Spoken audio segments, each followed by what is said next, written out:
So I started fertility treatments when I was 31. A little bit about my background to kind of give you some more perspective of where I've come from along the way. When I was 30 years old, I got pregnant, and it was a very exciting time because I was a planner, and I hear some of the other women out there who are planners, and it was just like I had, things in order of what I wanted to do, and being a mom was my top priority, and I would, go to school and try, have a career, but ultimately it was really to then become a mom and be able to provide my kids with as much opportunity as possible. So I got pregnant when I was 30, and I ended up having a miscarriage. It was a miscarriage at 10, 11 weeks. It was a lot later. I didn't get into my ultrasound appointment until later in the pregnancy because it was my first pregnancy as well. And unfortunately, I was by myself because my husband, or at the time it was my fiance, but my fiance was working at that time. And I went into the ultrasound, and I found out that I had miscarried, or I was going to miscarry because there wasn't a heartbeat detected. That was extremely difficult. That was the first experience of loss when it comes to the fertility journey and the struggles. It took me a couple of months to rebound from that. Like, I ended up leaving my job. And that was extremely hard because I had recently made a big move to take on this job, but ultimately it all worked out because it wasn't really the best fit for me anyways. I was kind of looking for something different. So I ended up going through that period, about 2 months of kind of recouping, figuring out what I was going to do. And so I ended up finding a new job. We actually moved to a place closer to family, and it was actually, we ended up getting married. So we so that was exciting for us. We had been together since 23, me and my husband. And so we were hopeful. We were always hopeful about our future and starting a family. So we ended up trying for about 6 months. And, we just thought it's going to happen again, and everything will be fine. But after about 6 months, it wasn't happening, and we weren't sure why. Everything had really over time checked out fine for us. I did write my full story. There is some more background details, and I'm actually loading it onto my website, which is ivfbabyhope.com. So I'm kind of giving the shorter version, but if you really want to read the full history, there's a lot more of information. So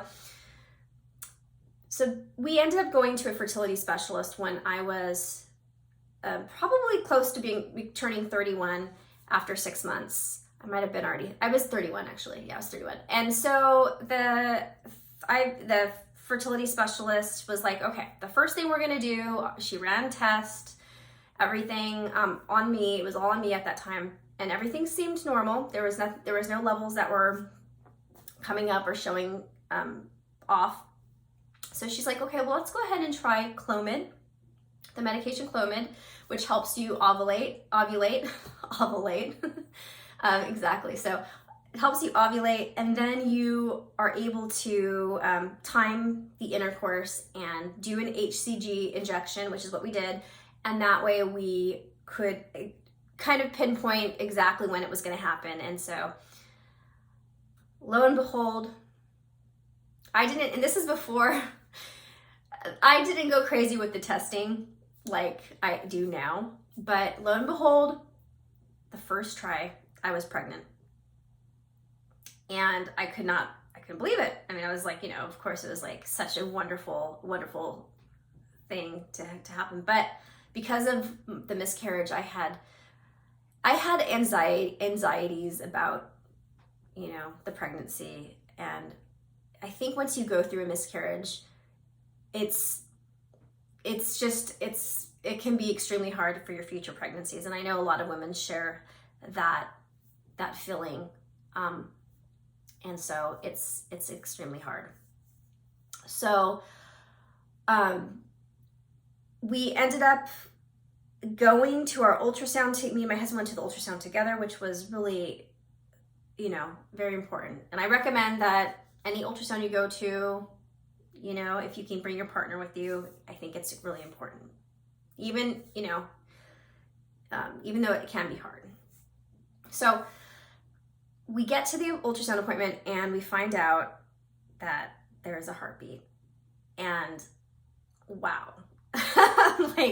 I literally just melted and cried, and I just was like, for anybody who had a loss and then went to the ultrasound and was able to see that, it's like the top feeling that you could have. I mean, that's like the top feeling I've ever had in my life, beyond everything I've ever done.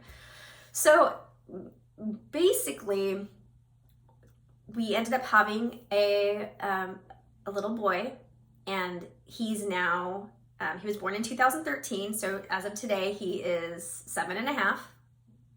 And the pregnancy was not anything, like there was nothing outstanding. Like, I loved being pregnant. And having him was everything was great. So, so over the course of time, I knew I wanted to have more children, at least 2 or 3. Like, I came from a big family. I have like 6 brothers and sisters, and I have always wanted many children. But, there's certain circumstances. Obviously, I didn't start when I was in my 20s, or, so it just, I try to keep things in balance with what's working for me and whatnot. So ideally in life, like, I would like to have at least 2 children. If I could have 3 children, I would, but it's, I'll take what I can get. So fast forward. Okay. So we didn't try to have any more children for a couple of years, because I was really focusing on being a mom. And then, my career, I was really trying to put myself into my work, which I did. I spent a lot of time, just juggling the 2 and trying to be the best at each. And after a couple years, I was like, okay, I want to keep trying. And so we started trying, and wasn't happening. And so then we went to an OBGYN, which had fertility services. They didn't offer IVF or things of that, that level, but they were able to do Clomid and Femara, which is also known as letrozole for those who know that term. So so with this doctor, we did, I want to say 2 Clomids, 1 Femara, and then 1 IUI. And it might have been 3 total. But the bottom line is, none of it worked out.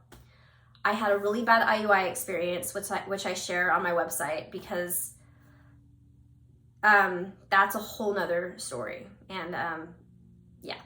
So anyways, after that bad IUI experience, that was kind of like the last straw with that. That was a really difficult time for me. Yeah, it was extremely hard, for sure. And the fact that I trusted the doctor to be my advocate and to be a good doctor, it kind of broke my spirits. On top of everything else, that the doctor was not very good. So anyways, I wrote a whole journal on that, and you can read it on my website. So we took some time off to kind of, decompress, which, You know, I will say this. I know for some, obviously time is a factor for all of us, but sometimes it's good. Like I feel like along the you know, the years that I've been going through this, taking that time off and rejuvenating, like putting all that energy into yourself to build up your number one, emotional strength, physical, just, you know, being just filling yourself back up, because it takes obviously takes a big toll on you, and it takes a toll on the people around you too. Like, you know, if you're not doing well, then your child, if you have any other children, or your spouse or your close family members and friends, you know, they see the pain that you go through. So I guess what I'm saying is that it's just important to take time for yourself and fill yourself back up before jumping into, you know, the next you know, channel and path. So anyways, we ended up in 2017, I was now 37. So did we take, gosh, 30, I was 30. Oh, I guess I should say that when I was trying the last time, I was 35, yeah. So I think I might have taken a year off. You know, it's so funny, like because I've been going through this from age 30 to I'm 39. So, and I'll be 40 in a few months, which is crazy because it's been about nine years, which has been my life. Like, this has been a big part of my life. So bottom line is 37, I get back into, I'm like, all right, I'm all in now. Like, I'm ready to do IVF. I'm not wasting any more time. Like, this is it. Like, I have to give this my last shot. Like, this is it. So I found an IVF doctor, and on top of it, we actually, my husband's job actually had insurance coverage that covered IVF, which is really, you know, I think it's more and more common nowadays. It's becoming more and more common. There are a lot of companies, which I will list out. I'm planning on listing out all the companies that provide for IVF benefits, because honestly, I think it's so important, and I would love to provide that, because I actually found a list myself that through research, and I want to share that with you guys. But anyways, so my husband's company provided IVF benefits, and it was huge. I mean, we still had a deductible, we still had things, but you know what?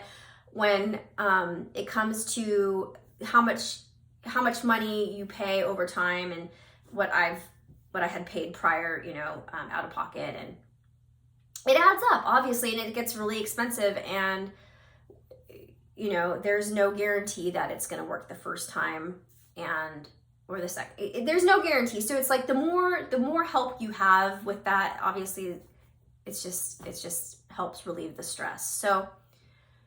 So we had IVF benefits. We found this doctor, and he did a number of new tests. And this time he actually included my husband. We both had karyotype testing, which checks to make sure like your chromosomes are all in order and you have the right number of chromosomes. And so me and my husband's test came back all normal. My husband's sperm analysis, which had never been tested before, was actually on the lower end, like the motility, morphology, so what my whole thing was, is I was like, you know what? I think with certain health and certain supplements, I think that can be improved. And I also am having another page set up on my website for male sperm health and quality, because I do believe that a lot of times, and you know, when it's unexplained infertility especially, that every bit from the female perspective and the male perspective makes a big difference and goes a long way. So I know that's underestimated. A lot of times they just really focus on the woman, and a lot of times it's because they really don't know. they really don't know. And that's what I hear across the board with other women sharing their stories, is that they just don't know what's really going on. So anyways, we got started with all of that. They did do a hysteroscopy, which is, they first started with a saline ultrasound of my uterus to make sure everything looked good. They did find a polyp and a fibroid, and they were really small, but the doctor was like, before we do anything, we should remove those to make sure there's a clean slate and just to make sure there's no interruption or interference. So I was like, absolutely, that makes the most sense. So we did it, and it was an outpatient procedure. I have another journal written on that just to share my experience, and anybody has questions or going through that can ask me anytime. So that is a procedure that we did before we got started with the IVF.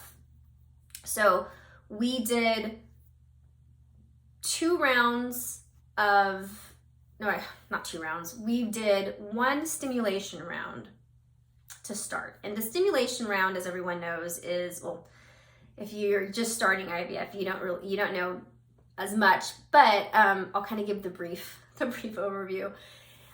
So basically the stimulation is when they give you the different medications to help produce as many mature eggs as possible. And the key is mature. So they can only take mature eggs and use those. And so the first round I'm pulling up and loading in all my my results because I've been through this a few times. So I'll share that on my website as well. But we got somewhere in the range of like 20 to 25 eggs. They did ICSI on my eggs with the sperm and injected the sperm into the eggs. And at the end of this all, I had 6 embryos, and out of those 6 embryos, I basically was told to do PGS testing. That was the initial thing, the pre-genetic implantation testing. I said at first, because this wasn't covered by the insurance. It was an additional $5,500, so $5,500. And at first I was like, oh my gosh, like that's pretty expensive. And what if none of them come back normal like that? You don't get anything refunded. There's no normal. So it's like a super gamble, but I will get to the PGS testing later because it's such an important piece. And I feel like because of my ignorance to PGS, it kind of changed the path of that IVF. So what ended up happening was me and my husband agreed. We were like, yes, okay, we're gonna do it. We paid, and then the doctor, I don't know if they messed up. They never admitted it, but they said, oh, actually, you know what? Let's not do it. This is what the doctor said. Let's not do it. He's like, the current embryos are kind of delicate, and you know, I think they messed up. And at that point, I was like, I you know, that feeling of stress. Like I ignored it. I was in denial. I was like, okay. I'm like, okay. So they refunded me my $5,500. However, check this out. Out of this batch, so this is my first IVF transfer, okay? So we had a total of 6 embryos. And the doctors,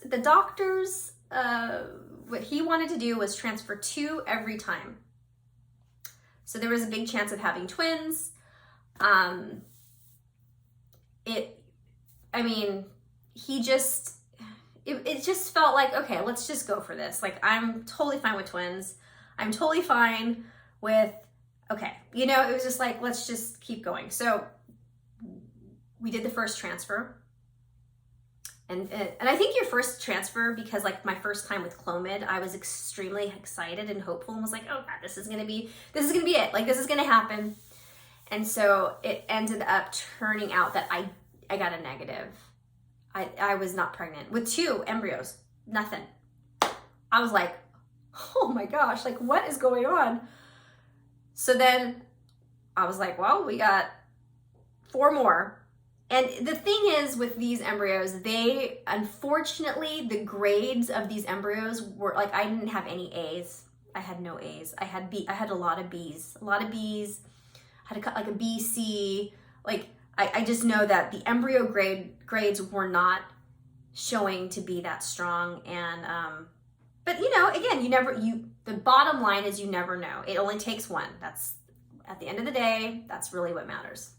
So I ended up basically with the next transfer, I got pregnant. I had the 2 lines and I was like, oh my God, this is it. This is gonna happen. And then it ended up being a chemical pregnancy. So that was extremely hard because like, oh my gosh, like what's going on? So then getting to the last transfer with this doctor is, we did 2. We were just in the process of moving. We were making a big move, and I ended up getting pregnant, and it was 2 lines, and I took like a million tests, and I was like, oh my gosh, this is it. This is it this time. Like, there's no way. So what ended up happening was, and I'm laughing now, but I tell you, I was crying a lot. Like, I guess I'm feeling a little giddy because the truth is, like, I just look back and go, I think of all of this, like these emotions, and it's just like, hearing myself say it out loud is just like, it's wild. It's so wild. So anyways, unfortunately, I shouldn't say unfortunately. I should say, first, I found out that both of them stuck. So we thought we were having twins. And I was like, heck yeah. Like, why not? Like, this is the best ever. I was over the moon, so happy. And then we went to the ultrasound appointment to see the heartbeats. The second time, because we actually had an early one. And it was too early, and there was no heartbeats. I was like, blown away. And I thought to myself, at this time, I thought, I don't know if I could go through this anymore. Like, I think I was at the point of giving up.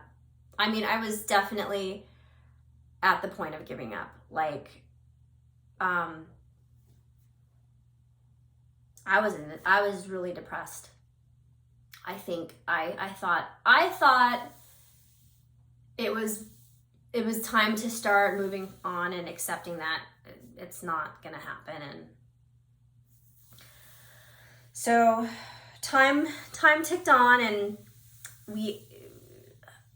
you get glimpses, like after you start healing, you start getting that strength back, and you're like, I'm ready. Like, I'm like, but my husband really was, I remember saying, I was like, you know what? I think I want to do it again. And at this point it was like, okay, we knew, like, it was like everything would be out of pocket. There was no more coverage under the insurance. So I was ready. I was like, all right, I'm all in. Like, let's do this. And, so my husband, he just was like, I'm going to call the insurance company and just double check to see if there's any benefits left. And so he did. And wow, let me say, if you haven't called your insurance company because you just don't know, just in case, I'm not going to say, like, a lot of insurance companies are doing this, but so the insurance company that we're covered under had this new plan that started in 2020 that gives you like they give you like 4 smart cycles, which is basically a stimulation and a transfer times 2, which is huge. Like, oh my gosh. You still have to pay for your medications for the most part, like a lot of it, and the deductible, but overall, like, we were both, I was extremely taken back because I was like, wow, really? And so, at that point, time had been going and I was starting to feel stronger, and I was like, okay, I'm ready. I'm ready. Like I wanna keep going. And so by this time, we had only done 1 stimulation. We had done 3 transfers, 3 IVF transfers, and we had 6 embryos. Those were all used. And in between, I actually went to the doctor that helped me get pregnant with my son and wanted to do a couple rounds of like Clomid just to see. And so I think I did 1 round and it didn't work. And I was like, oh, okay, I need to get back. I need to move back into the direction of what I'm supposed to be doing with IVF, because this is what I know I need to do. So we ended up finding a new doctor, and the new doctor is amazing. Like, once you've had so many doctors, it's like there's just these special doctors out there. And my doctor, Dr. Bulos, and I'll share his information with all of you on my website, because I have to give them so much props, all the staff members, all the nurses, but Dr. B is amazing. And so I'll share that information with everybody, because everyone should know about him. So we found him, and the first thing, we went through the protocol of the stimulation, and I will share my stimulation protocol with you, as you know, all my other documents, just to kind of share like what I've done. But I think the big difference with this, so with this stimulation cycle, what we had done differently is my husband and I both started taking months before, like CoQ10. So that's a vitamin. And I do believe out of all the vitamins, like vitamin CoQ10, biggie, and also the vitamin D, and of course vitamin D3 is what I take, because there are certain qualities of vitamin D that are better absorbed, and vitamin D3 and vitamin D2, from what I've read, are better for absorption, to actually turn into vitamin D in your body. So those were the 2 new things that we were doing. We also were, there was a medication called Omnitrope. Omnitrope is, it was completely private pay. I don't think any insurances cover it for IVF or fertility. But anyways, it has something to do with the egg maturing and quality. And anyways, so that was one thing we did new. And we ended up getting, out of all the embryos, which was like, and again, I feel like every time I get my retrievals, it's always between like 20 to 25. So out of all those eggs, we did ICSI, we did all the same protocol for the most part, but we got, I want to say, 2 normals. Yes. Okay. So we got and we know the genders. So we got a boy and a girl, and I ended up transferring the girl, the female, and I thought, because it was PGS tested normal, I thought, and this was the first time we were doing PGS, which I highly recommend doing PGS, because you can imagine if you have a number of embryos, especially if you're older, it's important to make sure that you rule out that these embryos are, if they're abnormal and you're transferring abnormal embryos, you're just going to continue miscarrying. And like, as I said, like, the miscarriages are extremely hard to bounce back from, and your body has to go through that whole recovery process. And so if you're doing IVF, PGS, I'm hoping over the course of time it will become less expensive. It should be. It should not. I mean, this whole thing shouldn't be the way it is, but whatever. That's a whole nother conversation. So what I can say is that PGS testing is extremely important for some women, especially women who are over 35. And so after that loss, I of course went through another period where I was just like really upset, really sad. And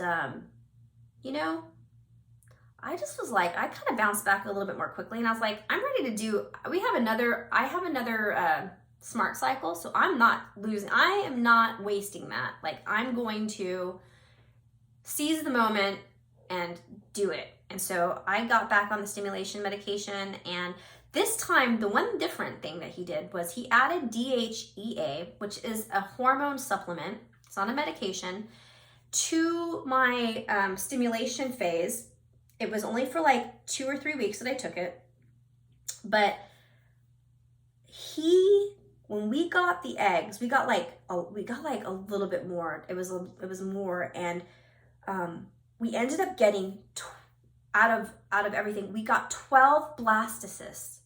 12, like, so it was a big jump. Okay, and you know, I hear women who share their stories about kind of doing embryo banking, which truthfully, that's another thing I would recommend to women. If you're getting started in this, you may want to, if you can, through insurance or through private pay, or however you're doing it, embryo banking is such a smart thing to do, because your body is like, what they say is like your body's in the process of like, you know, being fertile, and you're like making these, you know, making eggs. And so if you do back-to-back stimulation cycles and try to get as many embryos as possible, I think that can really, I think it can make a difference, because for me, it did make a difference. And I don't know if it was the Omnitrope or the DHEA or the back-to-back stimulation cycles, but we got 12. And out of the 12, we got 6 PGS normal embryos, which is,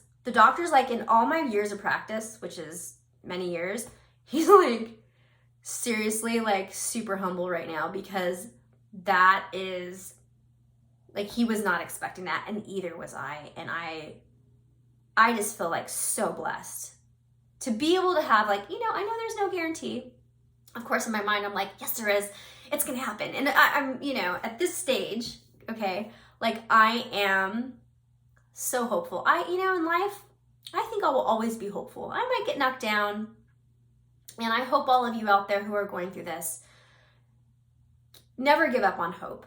Like, never give up is my slogan in life, period, because life, you know, life can throw some punches at you, but hope really, truly is such a beautiful feeling and emotion. And no matter what happens with anything, I think my hope right now, like sharing this, is I want to help other women who are struggling, and also share whatever I can to, you know, offer support and inspiration, and just so you know that you're not alone. Because I feel like a lot of time during all this, because I kind of was in the IVF closet, like I didn't really share a lot with like everyone, and I don't know, I think a lot of people are kind of like, you know, it's more private, or, you know, but the reality is, like, I'm, after so many years of all of this, I'm just like, I just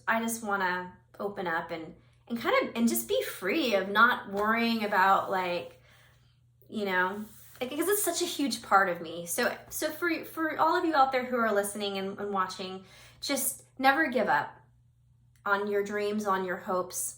And obviously within reason, we all have, you know, it's financially, it's extremely hard. I think obviously emotionally, but, you know, going through this, just lean on each other, lean on, you know, me and all the other women out there who are out there sharing, and we all just need each other. And that's such a big, important piece in all of this. And so I'm here, and I am not going anywhere. I'm going to end this video because I'm going to start documenting my upcoming transfer. This is my fifth transfer, okay? But it's different because there's something exciting about this next transfer. And so I will share in my next video, because I don't want this video to be too long. I need to break this up. But thank you for listening, and again, hope.